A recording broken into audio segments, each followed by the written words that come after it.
কি হয়েছে দেখাও। হ্যাঁ হ্যাঁ চল, আছে গরমের দিনে বেশি কিছু রান্না করতে পারিনি। আচ্ছা।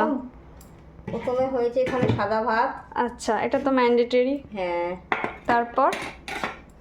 তারপরে এখানে হয়েছে মসুরির ডাল। আচ্ছা। এখানে হয়েছে মসুরির ডাল। তারপর এখানে হয়েছে একটু ডিজাইন করে পটল ভাজা। আচ্ছা। গোটা গোটা। তারপর এখানে হয়েছে জিরে লঙ্কা দিয়ে আলু সেদ্ধ। আচ্ছা। এখানে হয়েছে ঢ্যাঁড়স ভাজা একটু। আচ্ছা। তারপরে এখানে হয়েছে বড়া দিয়ে বেগুন দিয়ে টক করেছি। আচ্ছা। তারপর খাওয়া যাবে তো। এখানে হয়েছে সয়াবিনকে পেস্ট করে আলু দিয়ে একটু মাখা মাখা করে তরকারি করেছি বড়া। আর লাস্টে আছে গরমের দিনে কোল্ড কফি আজকে। তাহলে এই হয়েছে আমাদের আজকের খাবার। টাটা।